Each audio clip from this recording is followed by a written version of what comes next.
Boa noite a todos. Hoje é dia 8 de abril de 2019. Vamos dar início à nossa 18ª aula do curso de resolução de exercícios da VUNESP.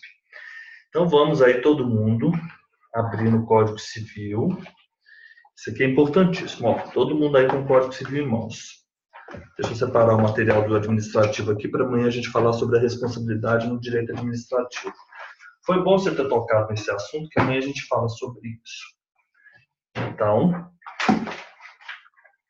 eu vou abrir aqui a Lei 11.101, está na página 2008.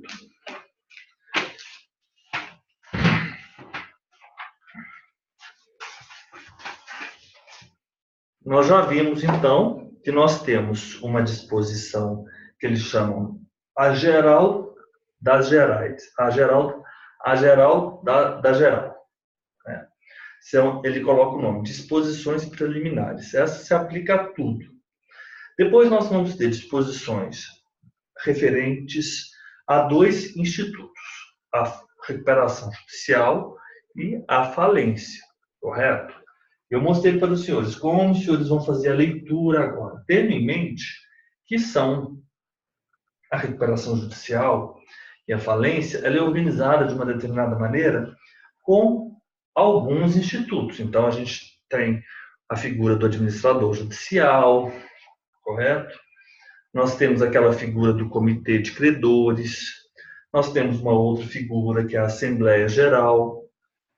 Nós temos, então, nesse segundo momento, as disposições comuns à recuperação judicial e à falência. Depois, nós vamos tratar especificamente da recuperação judicial. Aí, se os senhores observarem, a partir do artigo 47 até o artigo 75, nós temos só disposições pertinentes à recuperação judicial. A recuperação judicial é aquela situação onde a pessoa ainda não foi decretada a falência, né? Mas ela está ali, ó, no fio da navalha. Qualquer deslize tem se decretado a falência. Então, nós temos aqui na recuperação judicial disposições gerais, o pedido de processamento da recuperação judicial. Então, você vai pensar, olha, para se ter a recuperação judicial vai haver um requerimento, vai haver um pedido. Depois, vai haver um plano. Então, aí os senhores têm que saber o seguinte, ó, tem um pedido, tem um plano de recuperação judicial. Mas eu não falei que nas disposições comuns a gente tinha a Assembleia Geral, nós tínhamos o Comitê de Credores, nós tínhamos o administrador. Então, agora, tudo isso que eu falei que é comum vai se aplicar com mais essas figuras, correto? O plano da recuperação judicial, o procedimento de recuperação, e também temos disposições específicas pertinentes à ME, à microempresa e à EPP. Não sei se os senhores se recordam, mas quando eu falei sobre ME, microempresa e EPP, eu falei o seguinte, olha, isso na verdade não são novas pessoas jurídicas, porque quem exerce a atividade empresária é o empresário individual, são as sociedades e a ERELI. Qualquer uma dessas figuras pode ser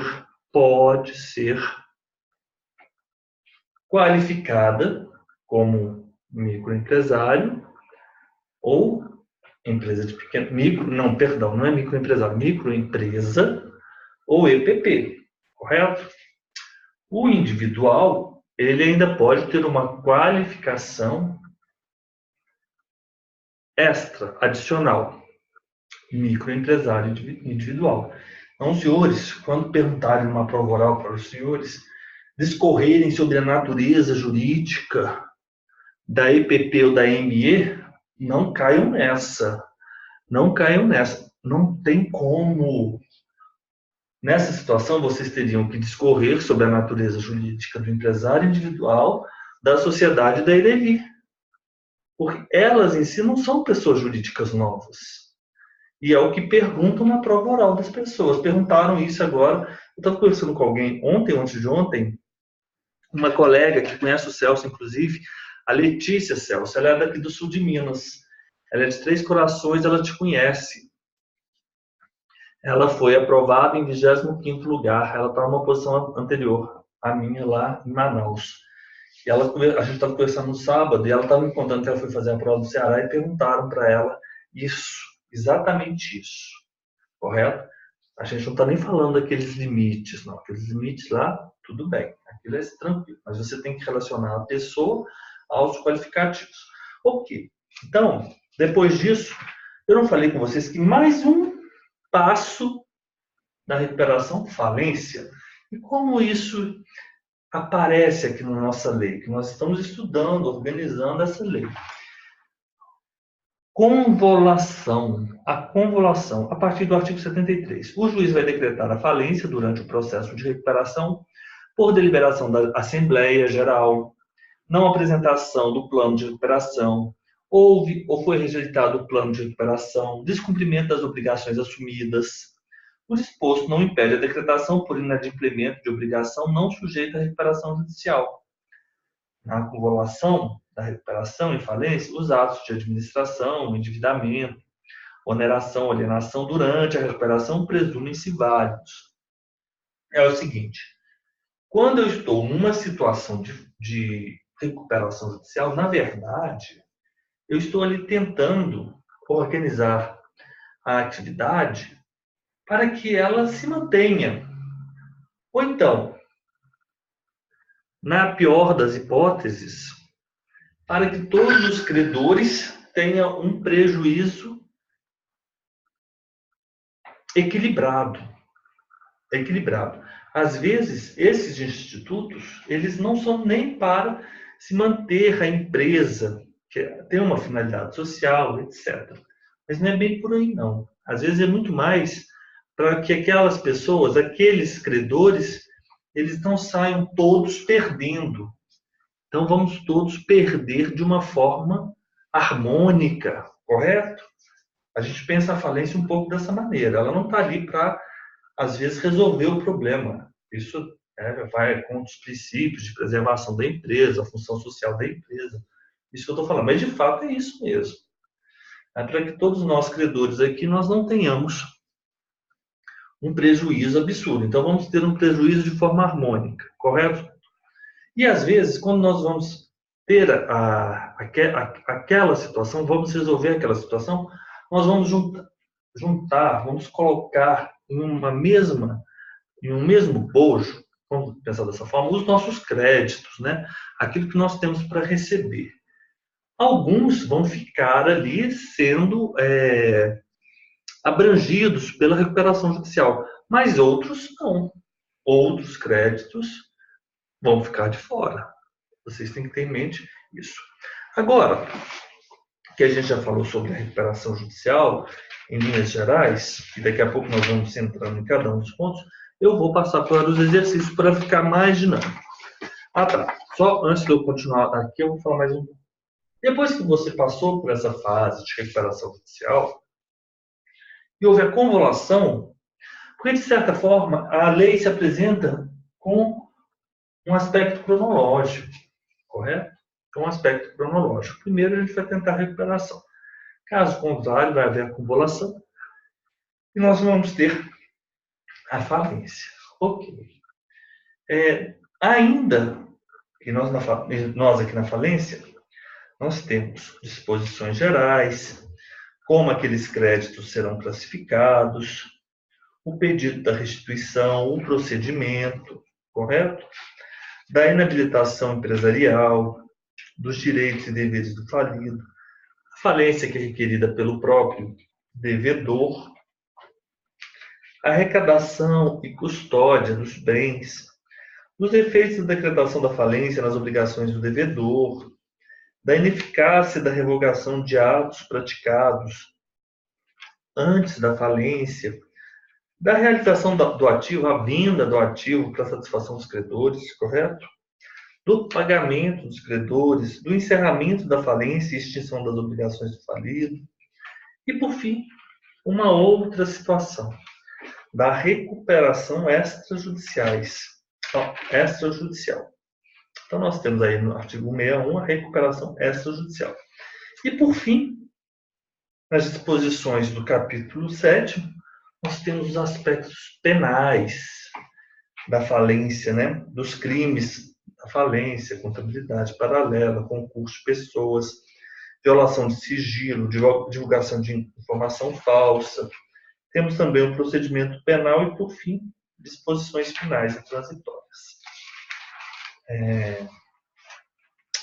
Vamos lá para as nossas questões. A gente já contextualizou agora. Agora, com as questões, nós vamos entrando em pontos específicos. Em relação à ineficácia e revogação de atos praticados antes da falência. Olha, eu estou falando eficácia e ineficácia de atos antes da falência. Olha só, acabei de falar sobre isso. Eu tenho a falência, aí os senhores, por gentileza, se dirijam ao artigo 75, e aí os senhores vão observar disposições gerais, pedido de restituição. Professor, não é no 74? Não, eu estou passando por eles, da falência requerida, mostrando, mas é assim, ó. Da ineficácia, 129, e revogação dos atos praticados antes da 129. 129. 129 é um dispositivo que se encontra dentro da falência. Vamos lá. São ineficazes em relação à massa falida, tem ou não o contratante conhecimento do estado de crise econômica e financeira do devedor, seja ou não a intenção deste fraudar credores, a prática de atos a título gratuito desde um ano antes da decretação da falência. Ó, vamos lá. O que diz o artigo 129? Que são ineficazes, aí ó, todo mundo. Vamos acompanhando aqui. São ineficazes em relação à massa, tem ou não o contratante conhecimento do estado de crise econômica e financeira do devedor, seja ou não a intenção deste fraudar credores. Conhecimento, sim ou não. Intenção de fraudar, sim ou não. Então, vamos lá. Artigo 129. Aí eu vou pedir para os senhores fazerem o seguinte. Os senhores vão pegar o lumicolo de vocês.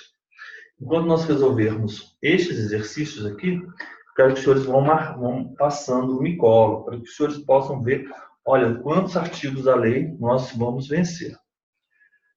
Ineficazes em relação à massa. Ineficazes. Em relação à massa. São ineficazes em relação à massa. Pagamento de dívidas não vencidas realizadas pelo devedor dentro do termo legal, por qualquer meio extintivo do direito de crédito, ainda que pelo desconto do próprio título. Pagamento de dívidas não vencidas.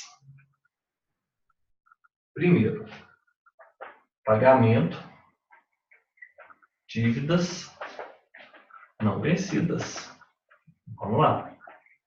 Dentro do termo legal, o que significa isso? Olha, significa o seguinte, a dívida não vai vencer lá no dia 1º de junho. Hoje é 8 de abril, eu ainda estou dentro do termo legal. Se eu pago a dívida hoje, pagamento de dívida não vencida, isso é ineficaz. Né? Com desconto, ainda com desconto. O pagamento de dívidas vencidas e exigíveis, vamos lá, pagamento de dívidas vencidas e exigíveis, pagamento de dívidas vencidas e exigíveis, dentro do termo legal, por qualquer forma que não seja a prevista pelo contrato. Por qualquer forma que não seja prevista pelo contrato. Ok. Pagamento de dívidas vencidas realizadas dentro do termo legal. Aqui no termo legal.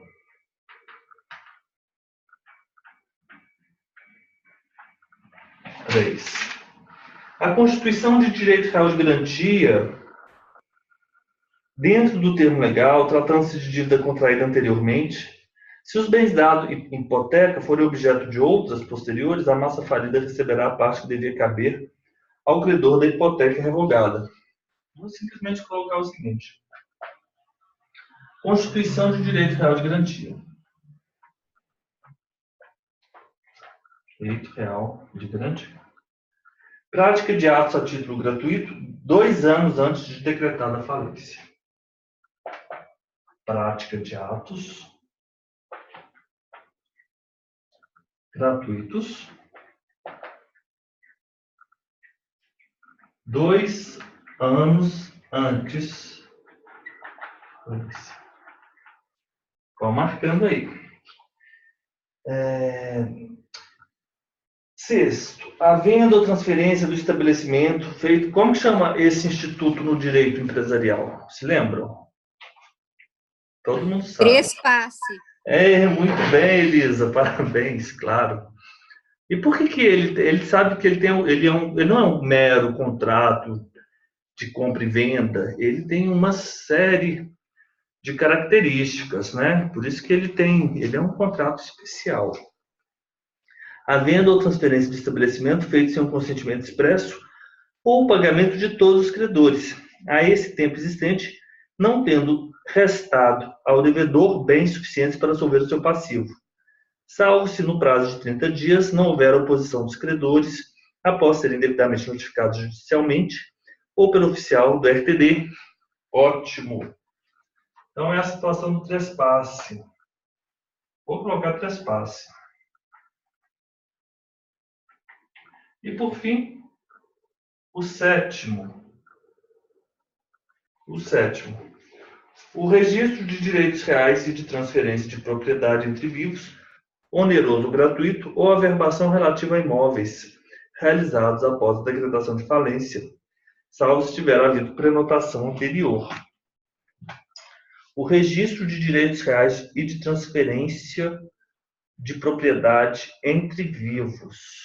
Olha, vamos imaginar que aquela empresa, ela vendeu o bem. Ela vendeu o bem, mas aquela venda ela pode ser ineficaz. Vocês se lembram que a compra e venda ela não é registrada? Mas vamos imaginar que você tenha tido o protocolo, você apresentou a escritura pública de compra e venda no RI, e posteriormente à prenotação no protocolo foi feita a compra e venda. Foi decretada a falência. Nessa situação, tudo bem. O que não pode acontecer é, ter decretada a falência, promoveu-se o registro do direito real, por exemplo, da hipoteca, sobre aquele bem imóvel. Por exemplo, eu sou o proprietário, eu sou a pessoa jurídica, eu tenho uma determinada fazenda. Vamos imaginar que, por alguma razão, essa propriedade, sobre ela vai ser gravada como um título de hipoteca. A fazenda é de propriedade da empresa, correto? Se a empresa decretou a falência, aquele bem que pertence, ou pode ser, por exemplo, um navio, ou então uma aeronave, ou então uma via férrea, não pode estes bens pertencentes à pessoa jurídica, sobre eles recair um direito real de garantia. Nós sabemos que esses direitos reais, eles são todos registrados no RI. O uso do fruto, a habitação, a hipoteca, a enfiteuse, correto?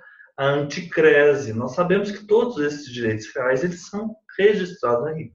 Então, se houver o registro, ineficaz. Se houver a compra e venda, com a decretação da falência já decretada, sendo redundante, ineficaz. Então, é aqui, sexto, por fim, o registro dos direitos reais de transferência entre vivos ou a averbação relativa a imóveis realizados após a decretação da falência, salvo prenotação. A ineficácia, como ela é declarada de ofício pelo juiz, ela pode ser declarada em ofício, vamos lá, vedação do registro, registro, direitos reais, ou compra e venda, transmissão, doação, ou transmissão.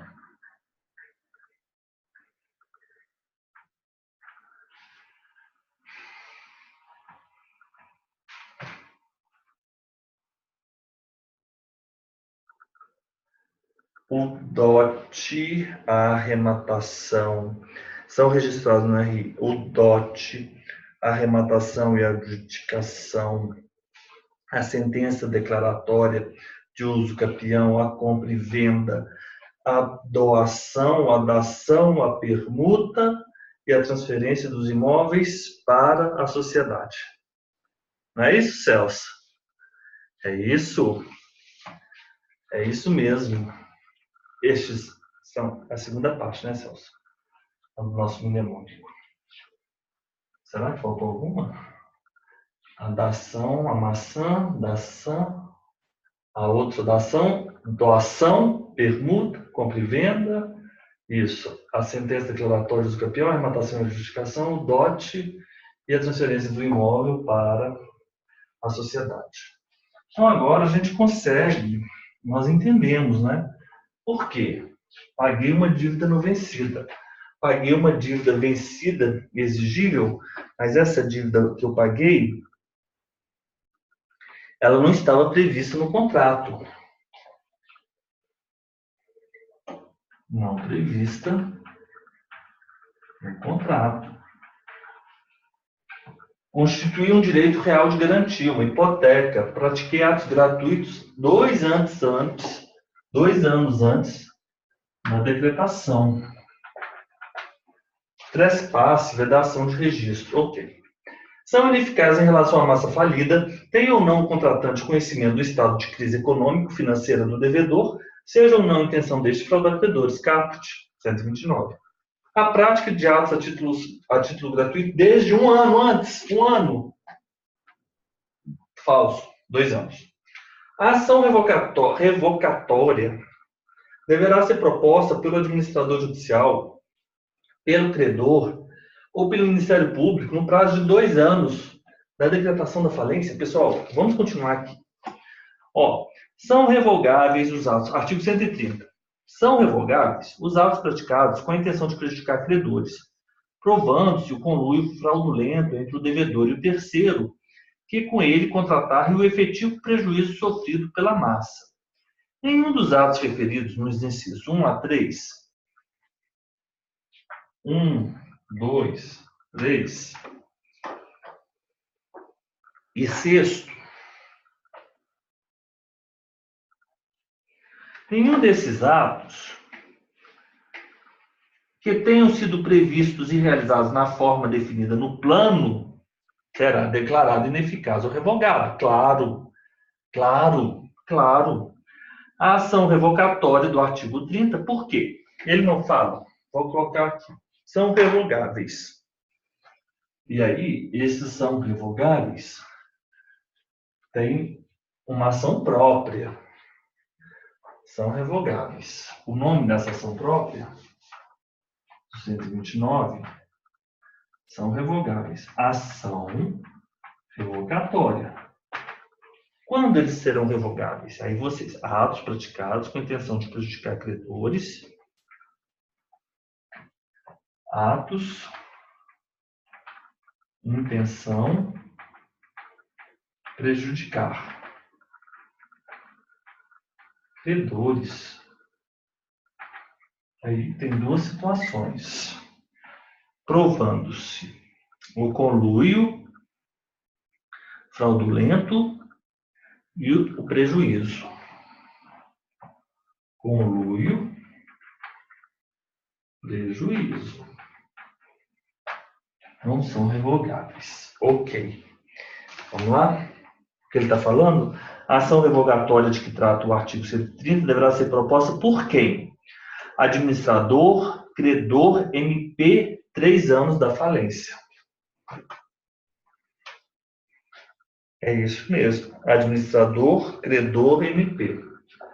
ADM, credor, MP, 3 anos, falência. Olha, então vamos lá. A ação revocatória deverá ser proposta pelo administrador judicial por qualquer credor pelo Ministério Público? Sim. No prazo de 2 anos da decretação? Não. 3 anos da decretação de falência. 3 anos de decretação da falência. Havendo a transferência do estabelecimento feita sem um consentimento expresso ou o pagamento de todos os credores, mesmo que previsto e realizado na forma definida do plano de recuperação judicial, será declarado ineficaz. Ou Evaldo, falso. A gente acabou de ler isso. Nenhum dos atos referidos no inciso 1 a 3, quais seriam? Pagamento de dívida, pagamento de dívidas não vencidas, pagamento de dívidas vencidas e exigíveis não previstas, de forma não previstas, o contrato, a constituição de direito real de garantia, o trespasse, que é a venda ou transferência do estabelecimento. O trespasse é qual? O trespasse é o sexto. É o sexto. Ele menciona o sexto. A venda ou transferência de estabelecimento feito sem um consentimento expresso ou pagamento de todos os credores a esse tempo existentes, não tendo restado ao devedor bens suficientes para solver o seu passivo, salvo se, no prazo de 30 dias, não houver oposição dos credores após notificados judicialmente ou pelo oficial do RTT. Nessa hipótese, não será ineficaz se tiverem sido previstos e realizados na forma definida no plano de recuperação judicial. Não vai ser nem ineficaz e nem revogado. Perfeito. A ação revogatória pode ser promovida contra os herdeiros ou legatários dos adquirentes se estes tiveram conhecimento, ao se criar o direito, da intenção do devedor de prejudicar o conluio. Vamos ver? 133. A ação revogatória ela pode ser promovida contra todos os que figuraram no ato ou que, por efeito dele, foram pagos. Quem vai ser a outra pessoa demandada pela ação revogatória? Vão ser essas pessoas, 133. Os que figuraram no ato ou que, por efeito dele, foram pagos. Contra os terceiros adquirentes se tiveram conhecimento, ao se criar o direito, da intenção do devedor de prejudicar os credores. Contra os herdeiros ou legatários das pessoas indicadas no inciso 1 e 2. 1 e 2. Contra os herdeiros ou legatários das pessoas indicadas, contra os terceiros adquirentes se tiveram conhecimento.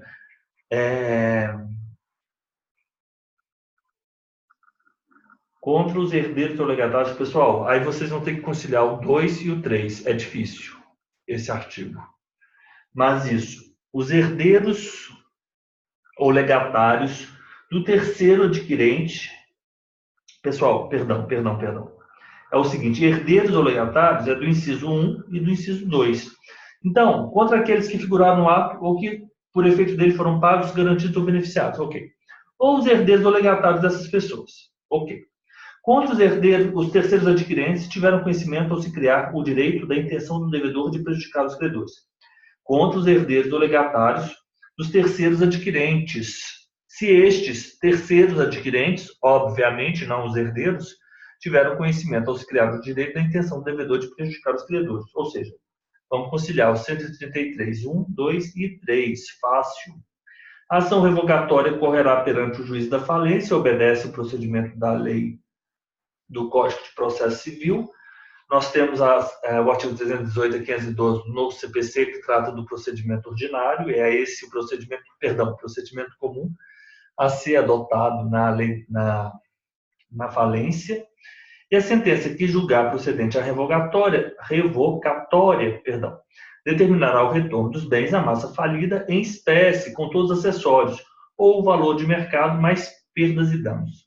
Da sentença cabe apelação. Tá vendo? Uma questão só foi suficiente para nós termos visto a seção 9 da falência, artigo 129 até o artigo 135. Correto? Já vencemos isso. Então, por isso que é importante que vocês vão marcando aqui. E na hora de estudar a prova, de estudar e fazer uma revisão, vocês vão vocês farão a revisão através deste exercício. E aí os senhores vão aqui com calma Ok. Todo mundo marcando aí, ó. 133, ficou bem claro, né? A gente já está sabendo muita coisa. A sentença que provoca, 135, 136. Ok. Letra E.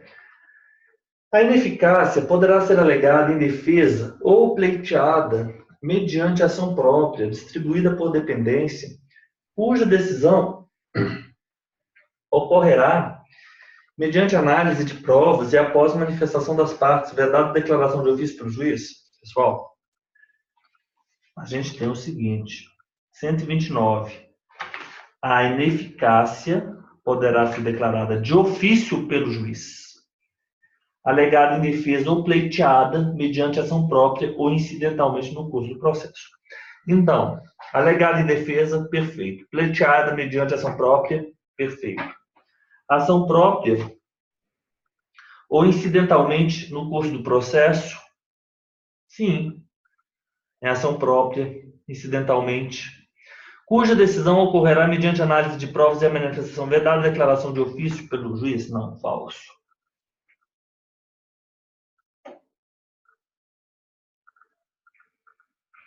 Letra E é falso. 2. Em relação agora à recuperação judicial e extrajudicial, dispõe a Lei 11.101 de 2005. A petição de recuperação judicial, então aqui eu vou tirar uma foto, eu falei o artigo, aqui a Lei 11.111, 11.101, vou tirar uma foto.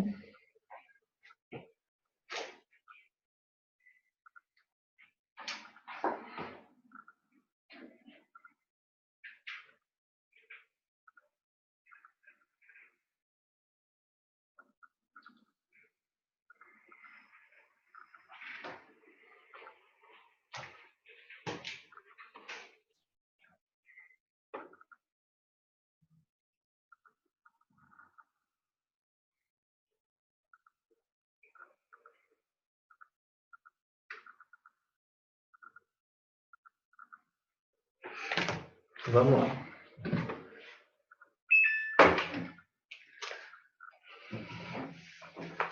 A petição de recuperação judicial será instruída com as demonstrações contábeis relativas aos 5 últimos anos, os últimos exercícios sociais, e as levantadas especialmente para instruir o pedido, confeccionadas com estrita observância da legislação societária aplicável e compostas obrigatoriamente de relatório gerencial relativo ao balanço patrimonial anual.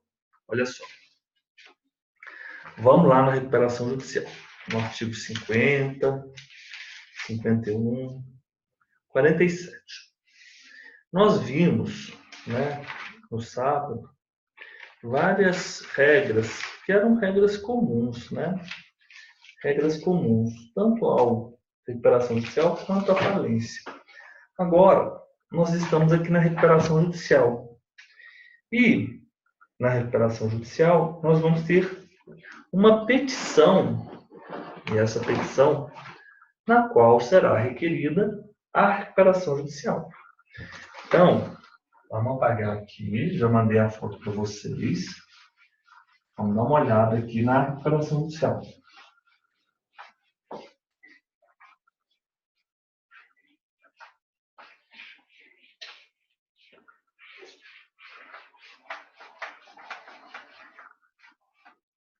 Peço desculpas aos senhores, se os senhores acharam o tema um pouco árido, mas assim, se tranquilizem, porque aos poucos nós vamos vencendo essa matéria. E as provas, elas não vão muito além da letra fria da lei. É a letra fria da lei. Vamos lá. Nós temos no artigo 47, ao tratar das disposições gerais da recuperação judicial, o que busca a recuperação judicial. Aqui tem aquela letra, é um texto bonito, né? Viabilizar a superação da situação de crise econômica, financeira, do devedor, né? a fim de permitir a manutenção da fonte produtora, do emprego dos trabalhadores, dos interesses dos credores, promovendo a preservação da empresa, a sua função social e estímulo à atividade econômica. Ok. Quem requer a recuperação judicial? O devedor ele poderá requerer a recuperação judicial. Ele, devedor. Desde que ele exerça suas atividades há mais de 2 anos e atenda aos seguintes requisitos cumulativamente. Daqui a pouco nós vamos voltar nesse artigo. Esse artigo é muito importante.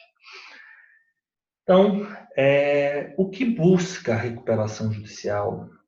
O devedor pode requerer a recuperação judicial, Elisa? Pode. Então, ele tem que cumprir alguns requisitos. Ok. E quais são os créditos que estão sujeitos à recuperação judicial? Nós também temos resposta para isso. Aqueles que existem na data do pedido, desde que não vencidos. Então, vamos adiante. Quais são os meios de recuperação judicial? Quais são os meios? Quando eu peço recuperação judicial, o que eu estou querendo? Eu estou querendo que me seja concedido, por exemplo, um prazo, uma condição especial para o pagamento, né? A alteração do controle societário, a substituição dos administradores, a concessão ao credor de direito de eleição em separado de administradores, aumento de capital, venda parcial de bens, redução salarial, usufruto, administração compartilhada, emissão de valores imobiliários. Como se operacionaliza a recuperação judicial? Através de qualquer um destes atos. Ótimo. E como vai ser esse pedido? Me explica como vai ser esse pedido. Olha, vai existir uma petição inicial. Essa petição inicial ela vai ser dirigida ao juiz e ela vai ser instruída com o quê? Com uma série de documentos. Então, vamos ter, então, eu vou passar aqui da recuperação judicial. Fernanda, não estou a lhe atender, né, Fernanda? A Fernanda me pediu hoje, falou assim, professor, vamos tentar fazer 10 exercícios, porque a gente se sente melhor fazendo os exercícios. Mas é porque eu não posso simplesmente, na minha opinião, eu nem consigo fazer isso. Simplesmente falar assim, olha, você precisa de apresentar na sua petição inicial um balanço com determinada data. Mas eu acho que a gente tem que falar alguma coisa antes disso. Você está entendendo, Fernanda? Mas esta... Não, mas eu falei errado. Computador. Mas está ótima a aula, professor. De ter errado ele. Tá, é porque é o seguinte, tudo que a gente for falar aqui nesse momento, a gente tem que contextualizar. O Celso saiu. A gente tem que contextualizar. Essa matéria é uma matéria que precisa de muita atenção e precisa de um tempo maior. Mas a gente vai conseguir, calma. A recuperação judicial, então, vamos voltando aqui para o artigo 47. Isso é muito importante. O artigo 47 é o objetivo. Depois, nós temos o artigo 48. O artigo 48 está falando de quem? Da hipótese em que o devedor pode requerer. As situações em que o devedor pode requerer a recuperação. Não é bem situações, né? Mas os requisitos que o devedor pode requerer a recuperação e os requisitos que ele deve atender. Requisitos a serem atendidos pelo devedor para a recuperação judicial, para requerer a recuperação judicial. Requisitos que deverão atender, requisitos que deverá atender, na verdade, requisitos que deverá atender o devedor para requerer. O devedor para requerer. Ok. Aí nós passamos pelos requisitos. Quais os créditos, né, que estão sujeitos à recuperação? Artigo 49. Créditos sujeitos à recuperação. Créditos sujeitos à recuperação. Artigo 50. Artigo 50. Os meios para a empresa se recuperar. Os meios para a empresa se recuperar. Os meios para a empresa se recuperar. Então, já vimos os meios, né? E depois, essa é a seção 1, disposições gerais. Já sabemos coisas bastante coisas sobre a recuperação judicial. Depois, o pedido e processamento. Pedido e processamento. Pedido e processamento da recuperação. E agora a gente vai falar exatamente o que a gente precisa, né? Exposição das causas concretas da situação patrimonial do devedor e razões da crise. Vamos lá. Petição inicial. Vocês sabiam que na recuperação judicial a gente teria que ter uma petição? Pois é, nós temos. Nós temos sim que ter uma petição inicial. Mas essa petição ela tem que atender a alguns requisitos.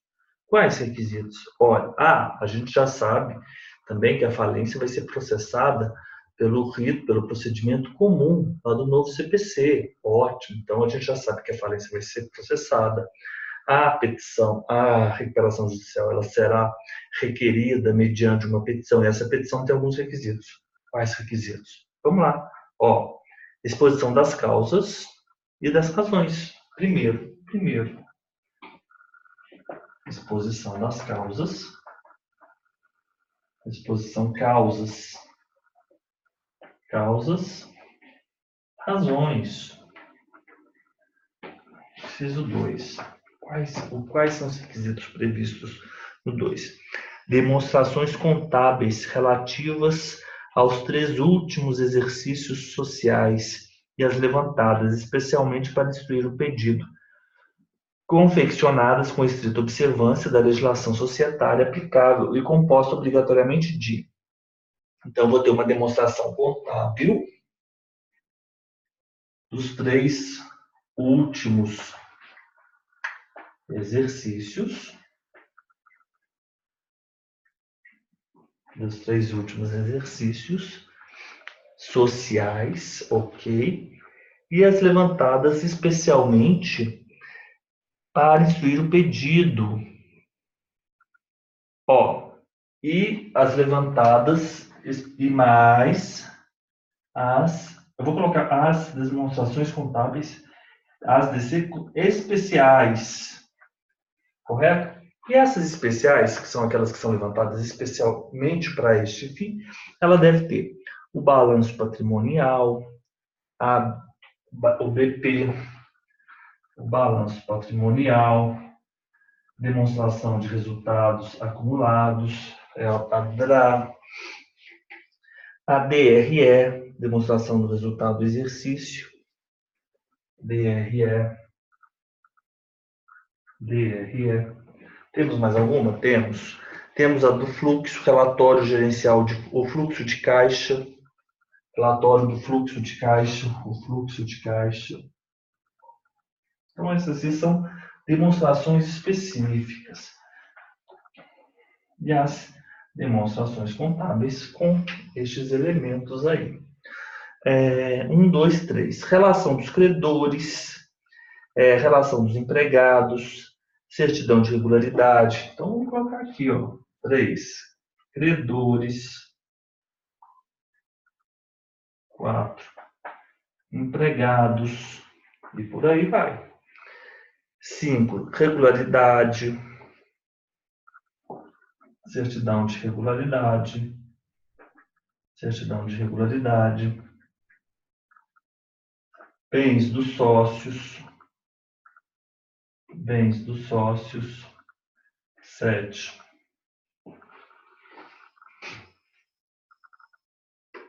Extrato das contas do devedor, etc. Extrato das contas, ok. Vamos lá. Extrato de contas. Então, nós já vimos aqui o que vai ter nossa petição e outros elementos, né?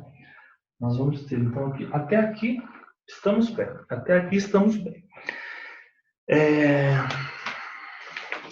A petição inicial de recuperação judicial, ela será instruída com as demonstrações contábeis relativas aos 5 últimos exercícios sociais. Falso. Os 3 últimos exercícios sociais levantadas e as especialmente para o pedido, confeccionadas com estrita observância da legislação societária aplicável e compostas obrigatoriamente de relatório gerencial relativo ao balanço patrimonial anual. Exatamente. As demonstrações contábeis relativas aos 3 últimos exercícios sociais e as levantadas especialmente para instruir o pedido, confeccionadas com estrita observância da legislação societária aplicada e compostas obrigatoriamente de balanço patrimonial, relatório gerencial não é do balanço patrimonial. O balanço patrimonial é uma demonstração, deve ter ela, especificamente, deve contê-la,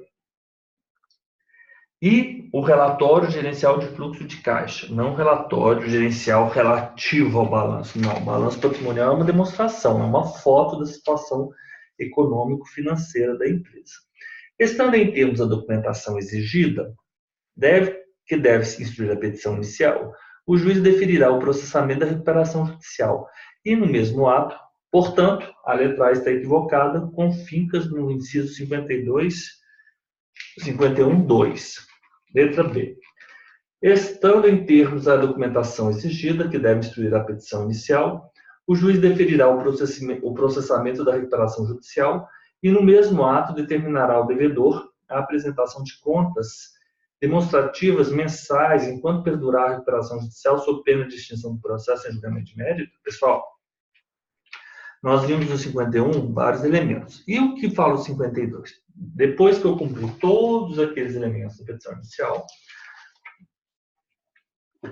estando em termos a documentação, o juiz deferirá o processamento da recuperação judicial e, no mesmo ato, 52, vai nomear o administrador judicial, vai determinar a dispensa da apresentação de certidões negativas, ordena a suspensão de todas as ações ou execuções, determinará 52, tem que ler aí, todo mundo juntos. Determinará ao devedor a apresentação de contas demonstrativas mensais, enquanto perdurar a recuperação judicial, sob pena de destituição de seus administradores. Estando em termos, o juiz definirá o processamento de recuperação e, no mesmo ato, determinará ao devedor a apresentação de contas demonstrativas mensais. Ok. Enquanto perdurar a recuperação judicial. Ok. Sob pena de extinção do processo em julgamento de mérito? Não. Sob pena de destituição de seus administradores. Olha só. Lumicolo determinará a apresentação das contas enquanto perdurar sob pena de destituição dos administradores. Ok. Letra C. O pedido de homologação do plano de recuperação judicial acarreta a suspensão de direitos, ações ou execuções contra o devedor, bem como a impossibilidade do pedido de decretação de falência pelos credores, mesmo que não sujeitos ao plano de recuperação judicial. Pessoal, vocês se lembram que eu falei que alguns credores eles poderiam não estar no plano de recuperação judicial, porque alguns créditos não estariam naquele bojo que seria apresentado no plano de recuperação judicial? Pois então, o artigo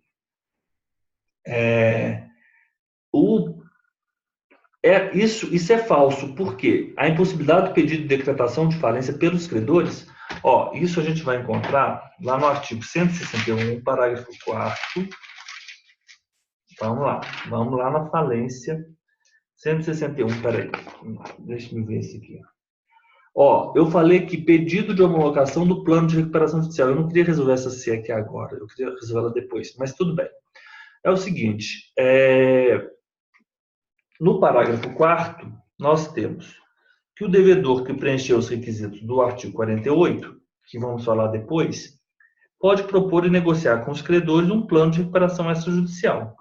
O pedido de homologação do plano de recuperação extrajudicial não acarreta a suspensão de direitos, de ações ou execuções, nem a impossibilidade de pedido de decretação de falência pelos credores, não sujeitos ao plano de recuperação extrajudicial.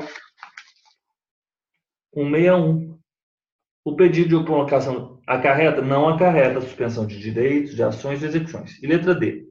Na recuperação extrajudicial, transcorrido 1 ano da decisão que não homologou o plano, o devedor poderá, cumpridas as formalidades, apresentar novo pedido de plano.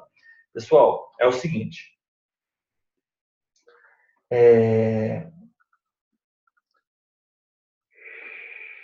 Parágrafo 3º. O devedor não pode requerer a homologação de plano extrajudicial se tiver pendente recuperação judicial, ou se houver obtido recuperação judicial ou homologação de outro plano de recuperação extrajudicial há menos de 2 anos. O devedor poderá, cumpridas as formalidades, transcorrido 1 ano? Não. Tem que ser transcorrido pelo menos 2 anos. Ok. E, por fim, na recuperação extrajudicial, nos créditos em moeda estrangeira, a variação cambial só poderá ser afastada se o credor titular do respectivo crédito aprovar expressamente previsão diversa no plano de recuperação extrajudicial. Isso está previsto no 163, parágrafo 3º. Nos créditos em moeda estrangeira, a variação cambial só poderá ser afastada se o credor titular do respectivo crédito aprovar expressamente previsão diversa no plano de recuperação extrajudicial. Ok, vamos fazer o nosso intervalo e eu volto aqui para continuar falando um pouco sobre recuperação judicial e falar também sobre a recuperação extrajudicial, correto? Então vamos fazer o nosso intervalo e eu já volto daqui a pouco. Todo mundo descansa agora um pouco. Voltamos, deixa eu dar uma olhada nessas mensagens aqui. Fernanda. É nada, é só de começar o que a gente estava conversando. Não é nada da aula, não, professor. Não, eu estou vendo aqui o grupo. Elisa, tá. enviei meu hotel para você. Sim, tá. É isso, Elisa. Concordamos nesse aspecto também. São diferentes. Boa noite, Érica. Boa noite, Érica. Eu até achei que o senhor estivesse lendo a página que mandei, de tão idêntica a sua fala. Não, Elisa. Estava lendo aqui o meu material. A Érica vai fazer? Você vai fazer o que, Érica? A Érica vai fazer o curso, Érica? É o Robson?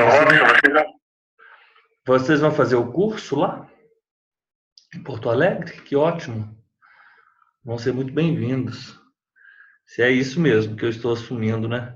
Manaus, por pouco tempo. Ou você vai fazer o estágio comigo lá em Manaus, que a gente tá... Eu topo trabalhar remotamente, olha o compromisso. Vou. O professor João Anjo, estágio na prática. O Robson ajuda. Ele é o pai dos índios aqui no Paraná. Elisa, o Robson trabalha com a comunidade indígena no Paraná. Que legal! Érica, ver a realização dos colegas. Obrigado. Eita, Celso, parece menino, mas é ligeiro, não é coisa mais... A família, o Celso tem uma família grande. Meu sonho. Você é de família grande, Érica? A minha é pequena, mas eu já curto sobrinho, então... Nossa Senhora. Somente.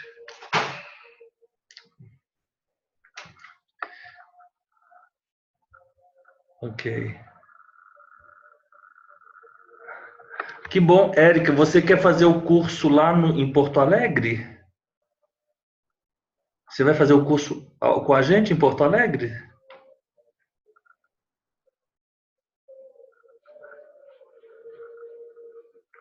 Com certeza, Érica. Você vai ser muito bem-vindo se você quiser. E o Robson também, quiserem passar uma temporada, uma semana, o tempo que vocês acharem bacana. Vão ser meus convidados, tudo bem? Em Manaus. Você vai fazer agora, Érica, me responde. Você quer fazer o curso lá em Porto Alegre? Então tá. Professor, mas o senhor pegou Manaus, é isso? Quem dera, não é Manaus não, hein? Não é Manaus não. Nós vamos andar de barco, amiga Elisa. Calma aí. Não é bem Manaus. É que o senhor só fala Manaus. É porque eu estou colocando o Estado, né? Quem dera, não, ainda não. Ah, tá. Você vai fazer pelo Zoom, ótimo. Não, é Amazonas. O Amazonas, os senhores sabem, é um estado bem grande, né? Então eu posso estar bem longe de Manaus. Na verdade, eu posso estar mais próximo, talvez, aqui de Minas do que de Manaus. Não, acho que nem tanto. Professor, e como é que o senhor vai fazer de saudade das montanhas, aí dos montes de Minas Gerais, porque lá é planície? Pois é, né?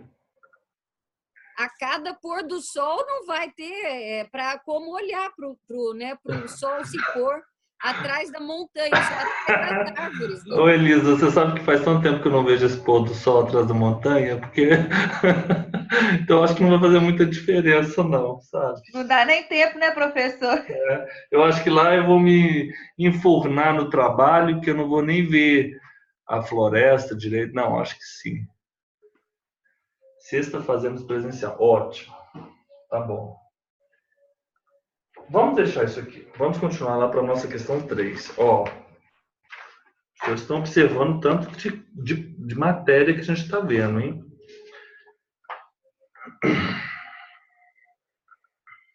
A Érica ficou em silêncio agora com o Robson. Depois do choque de realidade que a Elisa... Elisa, não assusta o pessoal. De acordo com a Lei de Falências e Recuperação de Empresas, assinale a alternativa que apresenta uma causa de extinção das obrigações do falido. Então, a gente tem que ir lá nas disposições do falido. Ó, nós temos aqui a recuperação judicial, nas disposições pertinentes, as obrigações, das disposições pertinentes à extinção das obrigações do falido, né? Nós vamos aqui, a partir do artigo 149, 154, do encerramento da falência e da extinção das obrigações do falido. Então, nós temos aqui várias questões que nós deveríamos saber antes, mas pouco importa. A gente já vai começar o seguinte, ó, vão se extinguir as obrigações do falido, correto? Em quais situações? E essas obrigações, essas formas, são tratadas no artigo 158. Pagamento de todos os créditos, o pagamento depois de realizado todo o ativo, de mais de 50% dos créditos quirografários. Os créditos quirografários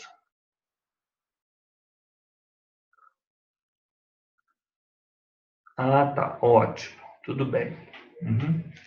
Olha só, os créditos quirografários, não é que eu perguntei se você iria fazer o curso lá em Porto Alegre, mas você me falou que vai fazer online. Ok. 158. Extingue-se as obrigações do falido. Pagamento de todos os créditos, pagamento depois de realizado todo o ativo, depois de vendido todo o ativo, vamos ler dessa maneira, de mais de 50% dos créditos quirografários, sendo facultado ao falido o depósito da quantia necessária para atingir essa porcentagem, se para tanto não bastou a integral liquidação do ativo. 3. O decurso do prazo de 5 anos, contado do encerramento da falência, se o falido não tiver sido condenado por prática de crime previsto nessa lei. O decurso do prazo de 10 anos, contado do encerramento da falência, se o falido tiver sido condenado por prática de crime previsto nessa lei. Então, vamos dar uma olhada aqui. Vamos lá. De acordo com a Lei da Falência, Recuperação Judicial e Recuperação de Empresas, assinale a alternativa que apresenta uma causa de extinção das obrigações do falido. Pagamento, depois de realizar todo o ativo, de mais de 50% de passivo trabalhista? Ele fala isso? Não. Pagamento, depois de realizar todo o ativo, de mais de 50% dos créditos quirografários, sendo facultado ao falido o depósito da quantia necessária para atingir essa porcentagem. Decurso do prazo de 10 anos, contado do encerramento da falência, se o falido não tiver sido condenado por prática de crime falimentar. O decurso do prazo de 5 anos, contado do encerramento da falência, se o falido não tiver sido condenado por prática de crime falimentar. 158.3, falso. Decurso do prazo de 5 anos do encerramento da falência, se o falido não tivesse sido condenado por prática, falso. Não, perfeito, isso é verdade. Decurso do prazo de 5 anos, contado no encerramento da falência, se o falido não tivesse sido condenado por prática de crime falimentar. Perfeito. Letra C, 158.3. Pagamento depois de realizar todo o ativo de mais de 10% do passivo? Não, mais de 50%. Pagamento depois de realizar todo o ativo de mais de 10% do passivo trabalhista? Não fala isso especificamente aqui nesse momento.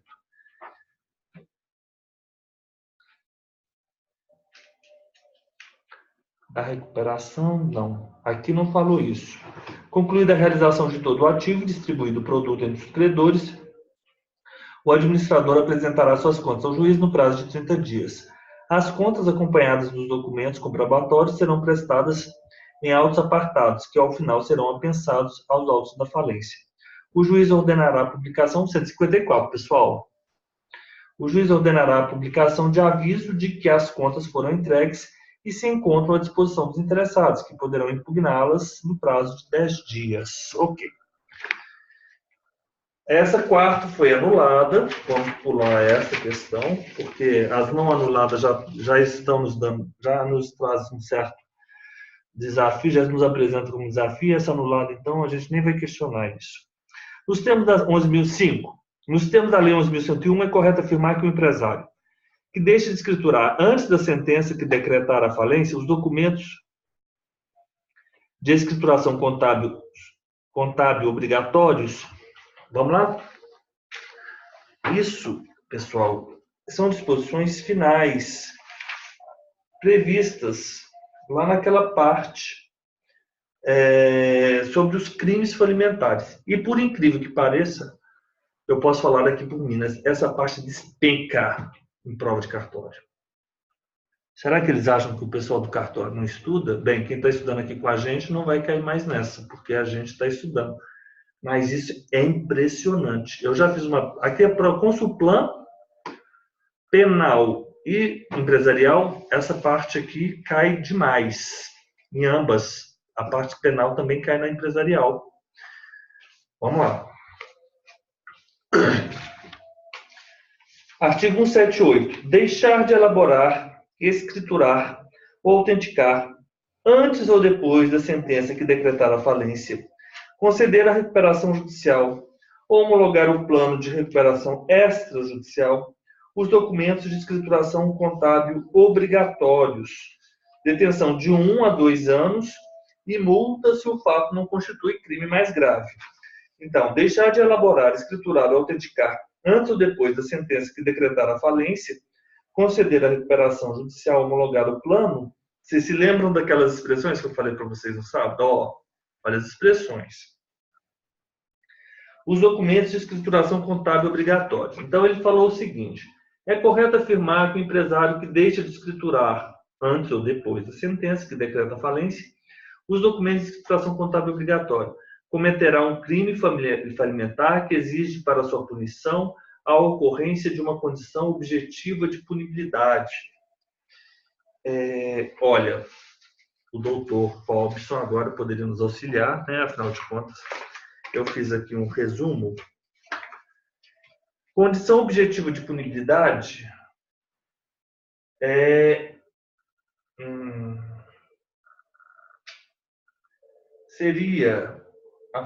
suspenderia o direito de punir até o advento deste fato ou evento. Qual que seria essa condição objetiva de punibilidade? Deixar de elaborar, escriturar ou autenticar, antes ou depois da sentença que decretar a falência, conceder a recuperação, homologar o plano de recuperação extrajudicial. Você sabe qual que é a condição objetiva de punibilidade? Sabe qual é? A decretação da falência, a concessão da recuperação judicial, a homologação do plano de recuperação extrajudicial. Essa é a condição objetiva de punibilidade. Correto? Então, essa é a condição objetiva exigida pelo legislador para que o fato se torne punível. Essa condição está localizada entre o preceito primário e secundário da norma penal. incriminadora, sendo denominada de condição objetiva porque independe de dolo ou de culpa. As condições objetivas de punibilidade, apesar de, como dito, não integrarem um fato típico, condicionam a existência da pretensão punitiva. O STF disse, por exemplo, no HC, em 2011, que a decisão definitiva do processo administrativo consubstancia a condição objetiva de punibilidade.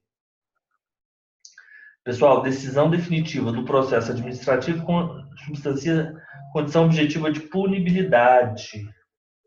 Ótimo. Condição objetiva de punibilidade. Ok. Essa questão eu já vi aqui na Consulplan. Idêntica a essa. Idêntica. Sexta.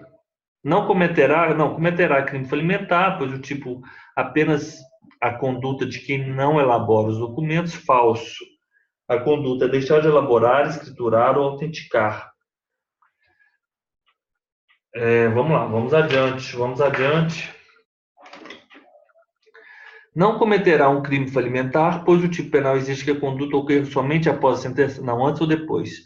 Comete um crime falimentar que não exige para sua punição qualquer condição. Falso. Exige a condição objetiva de punibilidade, sim. Sexto. Sétimo. Direito empresarial comercial, falência e recuperação de empresas. O devedor poderá requerer a homologação do plano de recuperação extrajudicial que obriga a todos os credores, por ele abrangidos, desde que assinado por credores que representem mais de... Nós vimos aqui que nós temos uma situação que é a recuperação extrajudicial. Eu já tirei essa foto aqui, já mandei para vocês. Essa recuperação...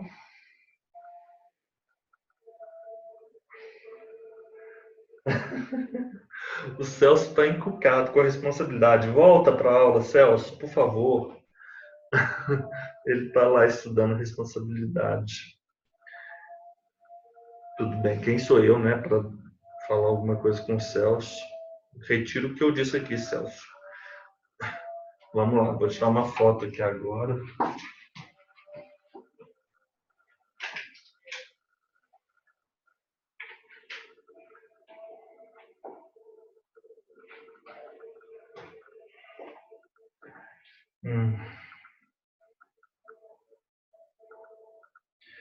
Eu vou apagar aqui porque eu quero falar um pouco sobre a recuperação extrajudicial. Vocês viram, então? Recuperação judicial. Objetivo, requisitos que deverá atender o devedor para requerê-la, créditos sujeitos à recuperação, meios para empresas recuperar. Depois nós vamos ter uma petição inicial. Ótimo, já estou sabendo muita coisa de recuperação judicial. Agora, tem uma outra figura, que é a recuperação extrajudicial. Recuperação extrajudicial. Vamos ver do que se trata a recuperação extrajudicial? Vamos lá. A recuperação extrajudicial. Recuperação extrajudicial.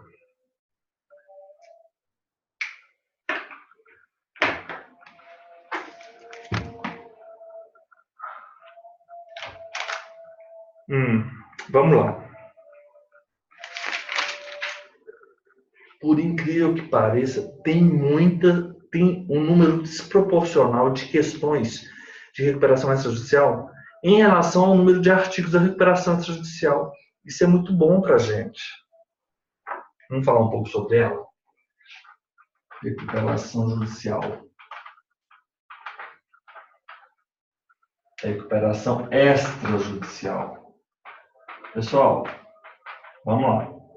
A recuperação judicial, eu apresento uma petição ao juiz. E a extrajudicial, como é que ela funciona? O devedor preenche os requisitos do artigo 48. Nós vimos que é da recuperação judicial, todo mundo lá. Exerça regularmente sua atividade há mais de 2 anos e seja cumulativamente 1, 2, 3. Ok. Então nós temos, ele pode propor e negociar negociar, que eu falei, oh, que absurdo. Negociar, o devedor que preenche os requisitos 48 propõe e negocia. Então, primeiro eu vou colocar aqui 161. O devedor, ele cumpre os requisitos,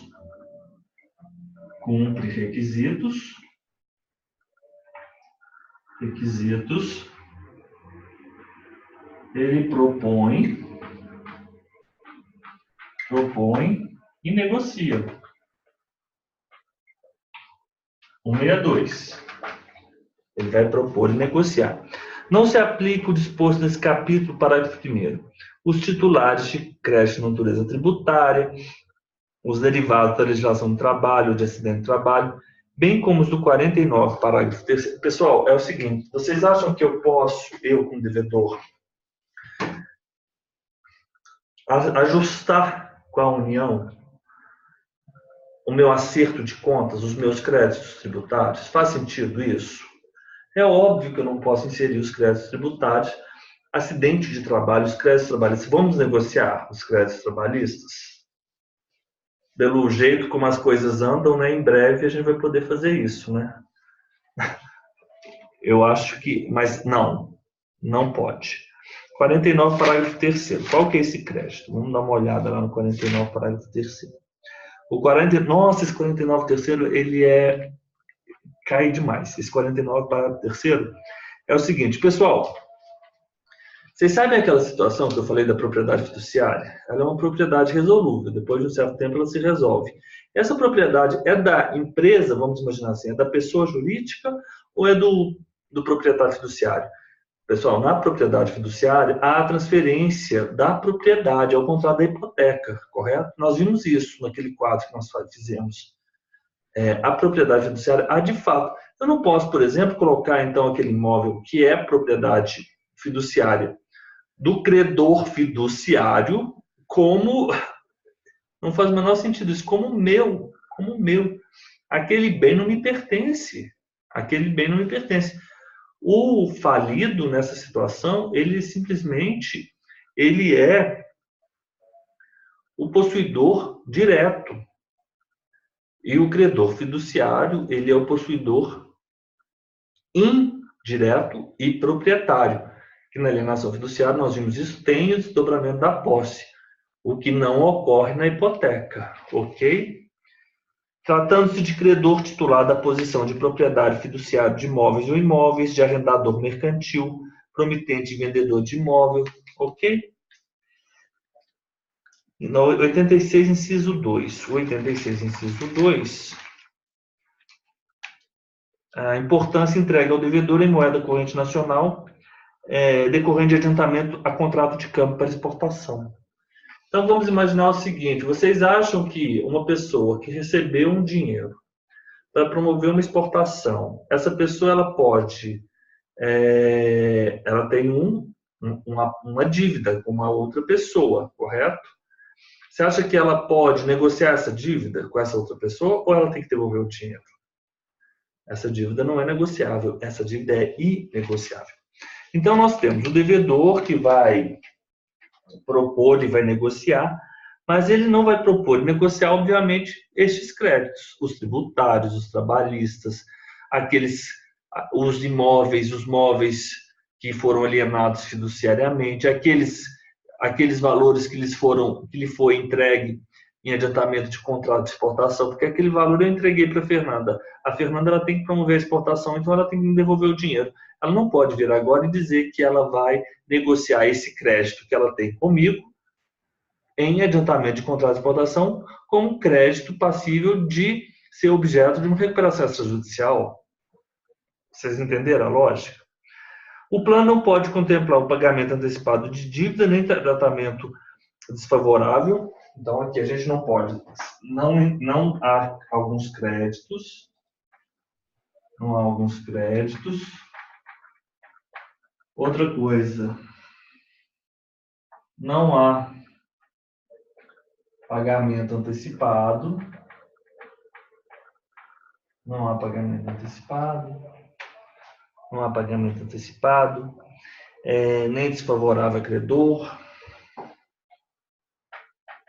nem desfavorável a credor, nem desfavorável a credor. Ok, o que mais?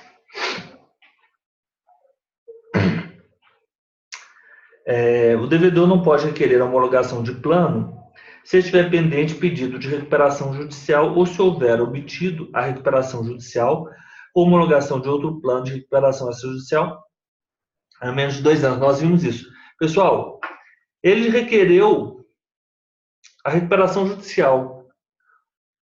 Ele pode requerer a homologação do plano de recuperação extrajudicial? Não, está pendente ainda a recuperação judicial, o pedido dele de recuperação judicial, correto?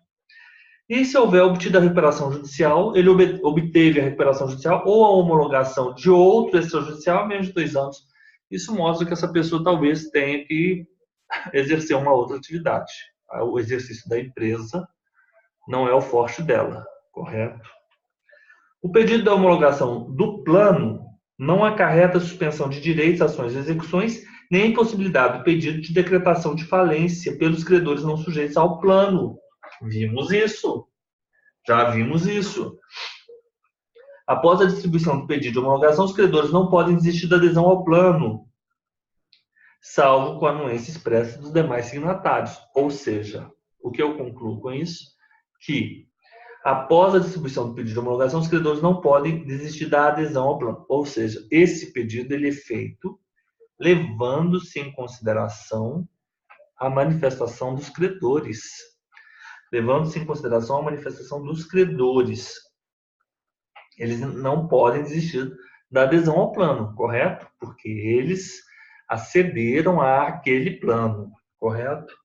E a sentença de homologação do plano de recuperação extrajudicial, e aí que é o ponto, a recuperação extrajudicial, ela implica em apresentar um plano que você propõe, que você negocia, você devedor, cumprindo uma série de requisitos que você apresenta ao juiz para que seja homologado. Para que seja homologado. Então, vamos colocar o seguinte: plano apresentado para homologação ao juiz. Não é estranho dizer isso? Apresentado ao juiz. Plano apresentado ao juiz. Plano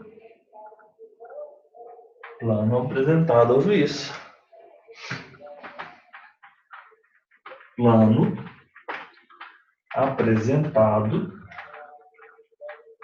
ao juiz. Olha que interessante isso, né? Ok. Então, nós sabemos o seguinte. Vamos continuando aqui.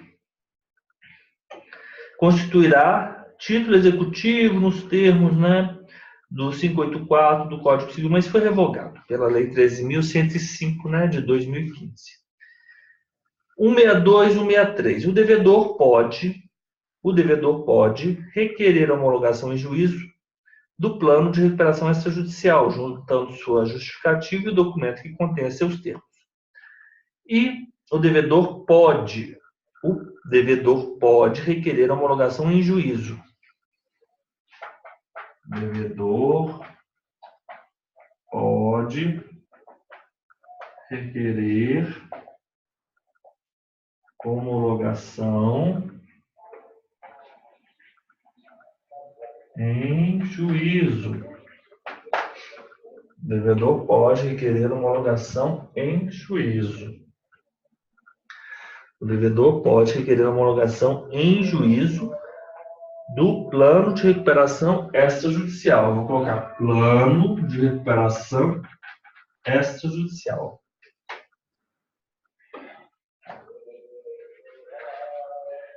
Requerer homologação em juízo do plano de recuperação extrajudicial.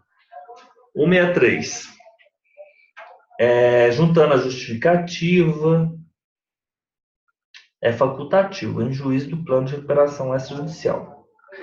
E o devedor poderá também requerer a homologação do plano de recuperação extrajudicial que obriga a todos os credores, desde que assinado por credores que representem mais de 3/5 de todos os créditos de cada espécie por eles abrangidos. Então, o devedor pode requerer a homologação em juízo do plano de recuperação, ok? E ele requerer a homologação também em juízo que obriga a todos os credores. Devedor requerer homologação em devedor requerer homologação em juízo de um plano de recuperação extrajudicial, de um PREX, que obriga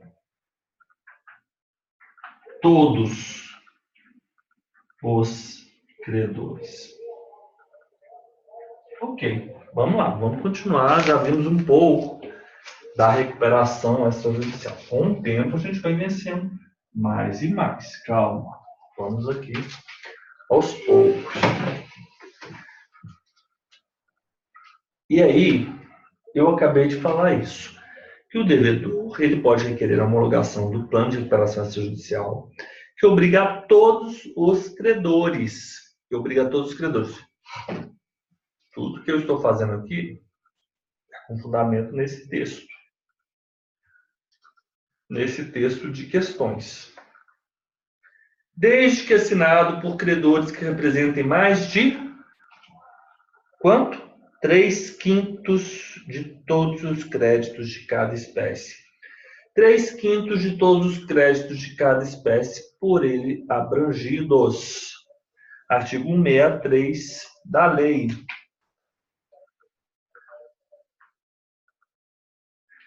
Recebido o pedido de homologação do plano, feito no artigo 62 ou feito no 63, eu estou no 64. Agora, o juiz ordena a publicação de edital no órgão oficial em jornal de grande circulação ou das localidades da sede das filiais do devedor, convocando todos os credores do devedor para apresentação de suas impugnações ao plano de recuperação extrajudicial. No final, no prazo do edital, deverá o devedor comprovar o envio a todos os credores. Os credores terão prazo de 30 dias da publicação para impugnar o plano. Para opor-se em sua manifestação à homologação do plano, os credores somente poderão alegar algumas coisas. E, por fim, no 65, o plano de recuperação produz efeitos após a homologação judicial. 165. 166. Se o plano de recuperação extrajudicial homologado envolver alienação judicial de filiais ou de unidades produtivas isoladas, o juiz ordena a sua realização, observando o que dispõe o 142 para venda, né? Para venda.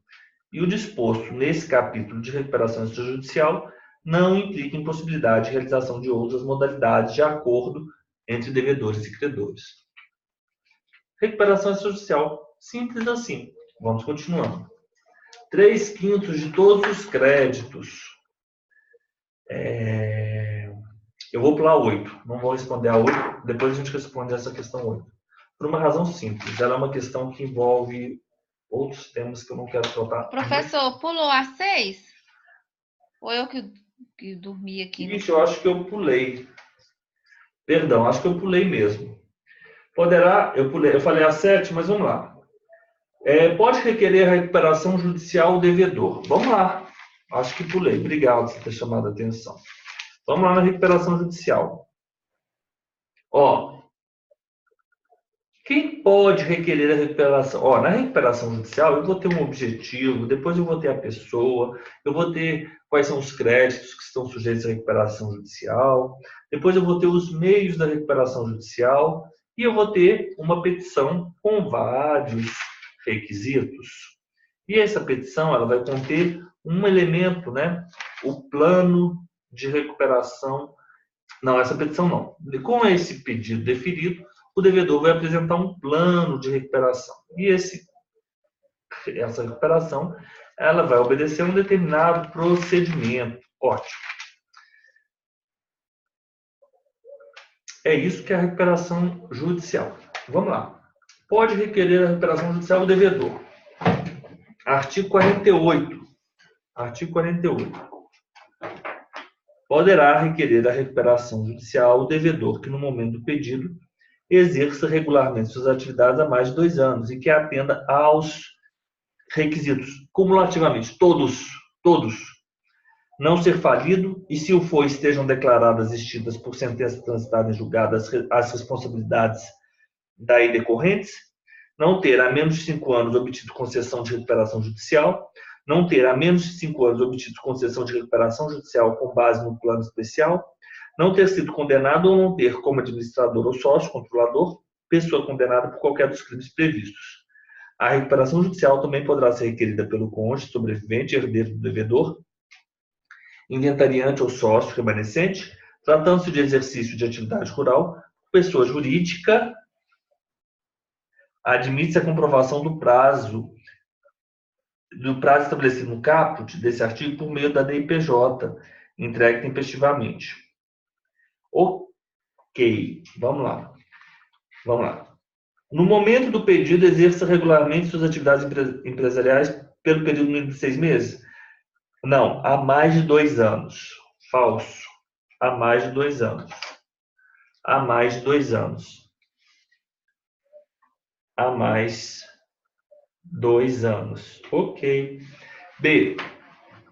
Que obteve recuperação judicial anterior, desde que decorrido ao menos 2 anos da publicação da sentença concessiva? Que obteve? Não. Que obteve recuperação? Não ser falido, não ter, há menos de 5 anos, obtido concessão de recuperação judicial. Ou seja, que obteve recuperação judicial anterior há mais de 6 anos. Há mais de 6 anos, correto? Essas negativas são sempre mais difíceis, né, professora Elisa? Na língua portuguesa, né?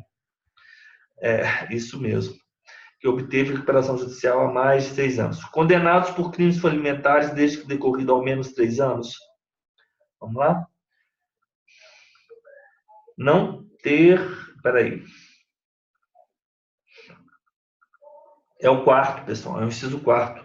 Não ter sido condenado ou não ter, como administrador ou sócio, pessoa condenada por qualquer dos crimes falimentares. Não falou tempo, hein? Não falou, não é essa. Falido desde que sejam declarados extintos por sentença transitada em julgado as responsabilidades decorrentes da falência. Não ser falido. E, se for falido, estejam declarados extintos por sentença transitada em julgado as responsabilidades daí decorrentes. Então, é a letra D. É a letra D. Nós sabemos que, com base no artigo 48,